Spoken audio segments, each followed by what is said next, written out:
dito sa river na to, Kong? Opo. Itong mga sheet pile ay dapat 15 meters. Pero normally hindi natin siya masukat dahil nakabaon siya. Pero nasira itong flood control project nung Typhoon Christine. Kaya ngayon, binunot natin siya at sinukat natin at 4 meters lang pala. Ito yun. Makita po natin sa mga nanonood. Opo, nagkataon nandito kayo at the time Oo. na So dyan po yan binunot. Opo, hindi namin na-expect na ganong kalaki pala ang kulang.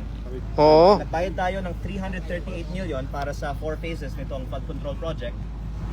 Sabihin po natin sa halaga na yan, kalahati ay sa sheet piles at kung ano yung binayaran natin, sabihin po natin 150 million pesos worth of sheet piles, wala pang 1/3 ang nakuha natin. Ibig sabihin may nawawalang 100 million pesos plus worth of sheet piles. So, can you just describe ito? Gaano kahaba yan? Ito po yung dapat 15 meters ayon sa aking impormasyon dito na yung una po ay 3.96 meters, pangalawa 5.51 meters, yung pangatlo po 4.03 meters.